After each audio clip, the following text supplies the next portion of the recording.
আসসালামু আলাইকুম।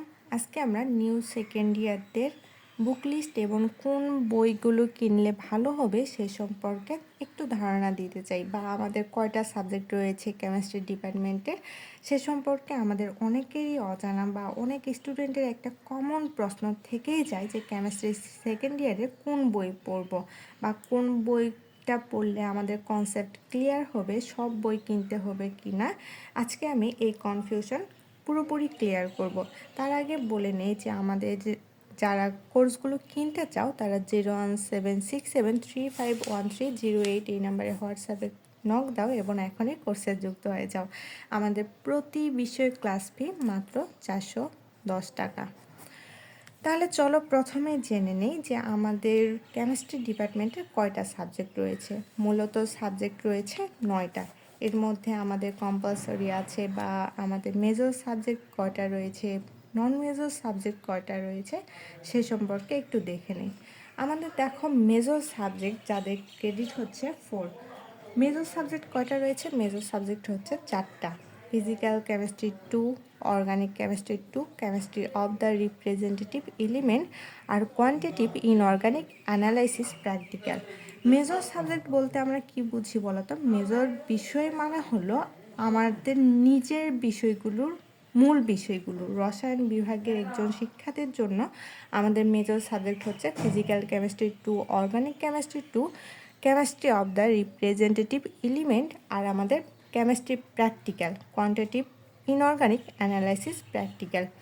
তার মধ্যে দেখো আমাদের ফিজিক্যাল কেমিস্ট্রি 2 আমাদের মূলত কেমিস্ট্রি ডিপার্টমেন্টের যখন আমরা বই নিয়ে কথা বলবো তখন আমরা জানি যে সায়েন্স পাবলিকেশন এবং কবির পাবলিকেশনের বইগুলো মোটামুটি ভালো। এছাড়াও আমাদের রয়েছে গ্রন্থকুটির ছাড়াও বিভিন্ন ধরনের বই রয়েছে, কিন্তু তুলনামূলকভাবে সায়েন্স এবং কবির পাবলিকেশনের বইগুলোই আমরা পড়ে থাকি। তার মধ্যে ফিজিক্যাল কেমিস্ট্রি 2 এখানে আমরা সায়েন্স বা কবির পাবলিকেশনের বই নিতে পারি। শুধুমাত্র আমাদের সায়েন্স পাবলিকেশনে একটু ডিটেলসে দেওয়া থাকে এবং কবির পাবলিকেশনে সেই জিনিসটা একটু শর্ট করে দেওয়া থাকে। অর্গানিক কেমিস্ট্রি এটা আমাদের সায়েন্স পাবলিকেশনের বই কিনলে ভালো হবে, এবং chemistry of the representative element এটা আমরা কবির পাবলিকেশনের বই কিনতে পারি। এবং আমাদের যে প্র্যাকটিক্যালটা রয়েছে কোয়ান্টিটিভ ইনঅর্গানিক অ্যানালাইসিস প্র্যাকটিক্যাল, এই প্র্যাকটিক্যালটা মূলত আমাদের কলেজে রেগুলার ক্লাস করলে বা ক্লাস নোটগুলো যেগুলো দেয় সেগুলো কাভার করলেই আমাদের হয়ে যায়। এখন আসি যে এগুলোতে কোনটা কত মার্কের এক্সাম হয়। আমাদের যে 3টা সাবজেক্ট রয়েছে ফিজিক্যাল কেমিস্ট্রি 2, অর্গানিক কেমিস্ট্রি 2 এবং রিপ্রেজেন্টেটিভ, এই 3টা সাবজেক্টেই আমাদের মূলত 100 মার্কের পরীক্ষা হয়। তার মধ্যে আমাদের ইন কোর্সে তো জানি যে আমাদের ইন কোর্সে থাকে 20 মার্ক, এবং আমাদের তত্ত্বীয় মানে বোর্ড যে পরীক্ষাটা হয় সেখানে 80 মার্কের কোশ্চেন হয়। মানে সর্বমোট যে আমাদের মার্কটা সেটা হচ্ছে আমাদের 100 মার্কের মধ্যে পরীক্ষা হয়, এবং আমাদের সময় দেওয়া থাকে 4 ঘন্টা। এখন আসি, এগুলো কিন্তু আমাদের মেজর সাবজেক্ট, এগুলো আমাদের কি সাবজেক্ট? মেজর। এখন আসি নন মেজর সম্পর্কে। নন মেজর সাবজেক্ট মূলত 4টা থাকে। তার মধ্যে আমাদের ফিজিক্স 3। নন মেজর বলতে কি বোঝায় আগে সে সম্পর্কে একটু জেনে নেই। নন মেজর হলো এমন কিছু বিষয় যা আপনার মূল বিভাগের বাহিরে থেকে পড়তে হয়। মানে আমাদের জাতীয় বিশ্ববিদ্যালয়ের নিয়ম অনুযায়ী রসায়ন বিভাগের শিক্ষার্থীদের সাধারণভাবে দেখা যায় যে পদার্থবিজ্ঞান এবং গণিত থেকে নন মেজর বিষয়গুলো নিতে হয়। যে এরকম আমাদের নন মেজর সাবজেক্ট হচ্ছে ফিজিক্স 3 এবং ক্যালকুলাস 2। এগুলো আমাদের তত্ত্বীয় পরীক্ষা, মানে আমাদের দেখা যায় এক্সাম।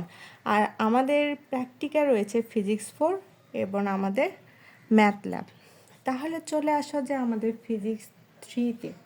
ফিজিক্স 3-তে মূলত আমাদের পরীক্ষা হয় কত মার্কের বলো তো? 100 মার্কের। এখানেও আমাদের 100 মার্কের পরীক্ষা হয়। যেগুলো 100 মার্কের পরীক্ষা হয় সেগুলোতে দেখা যায় আমাদের ক্রেডিট 4 থাকে, এবং ইন কোর্স থেকে এখানে 20 মার্কের, এবং আমাদের তত্ত্বীয় পরীক্ষা 80 মার্কের। সর্বমোট 100 মার্কের, তার মধ্যে আমাদের পেতে হয় 40 পাইলে আমরা পাস করে থাকি। তাহলে এই যে physics 3 electricity and modern physics, এখানে আমাদের ফিজিক্স 3-তে যেহেতু 100 মার্কের পরীক্ষা হয়, এটা আমাদের কোন বই পড়লে ভালো হবে? আমাদের কবির পাবলিকেশনের বইটা ফিজিক্স 3 এর জন্য মোটামুটি ভালো। এখন আসি ফিজিক্স 4 ওই যে আগের মতো বললাম যে প্র্যাকটিক্যাল যেসব পরীক্ষা হয় সেগুলো আমাদের কলেজে রেগুলার যখন আমরা ক্লাস করি তখন আমাদের টিচাররা যেগুলো দেয় হ্যান্ড নোট সেগুলো করলেই যথেষ্ট, আর বেশি কিছু করতে হয় না বা আমাদের আদার্স কোনো বই কিনতে হয় না। তারপরে আসি আমাদের ক্যালকুলাস 2 এর ক্ষেত্রে। ক্যালকুলাস 2 এটাও মোটামুটি আমাদের 100 মার্কের পরীক্ষা হয় এবং আগের মতো এটাতেও ক্রেডিট 4 এবং আমাদের পরীক্ষায় ইনকোর্স 20 মার্কের এবং তত্ত্বীয় পরীক্ষা মানে বোর্ডের এক্সাম 80 মার্কের, সর্বমোট 100 মার্ক। এখানেও আমাদের 40 মার্ক পেলে পাস করা যায়, মানে ইনকোর্স প্লাস তত্ত্বীয় মিলে 40। এই ক্যালকুলাস 2 মূলত আমাদের তিতাস এবং তুই প্রকাশনের বইগুলো ভালো হয়। তারপরে আসি ম্যাথল্যাব, এটা প্র্যাকটিক্যাল সাবজেক্ট।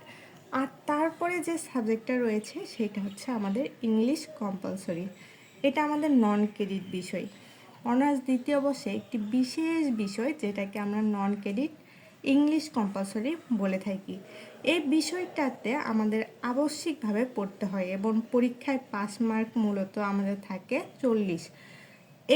এই সাবজেক্টটা এইটাতে আমাদের সিজিপিএ বা জিপিএ গণনা করা হবে না, শুধুমাত্র আমাদের পাস করাটা বাধ্যতামূলক। এখানে আমাদের প্যাসেজ থাকে, রিটেন থাকবে এবং গ্রামাটিক্যাল কিছু কোশ্চিন থাকবে যেগুলোর মধ্যে আমাদের মূলত 40 মার্ক পেলেই হবে।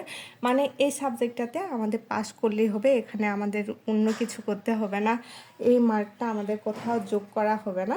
তাহলে এই ছিল মোটামুটি আমাদের কেমিস্ট্রি ডিপার্টমেন্টের সাবজেক্ট এবং আমাদের কোন কোন বই ভালো হবে সে সম্পর্কে ধারণা। আজকের এই পর্যন্তই। আসসালামু আলাইকুম।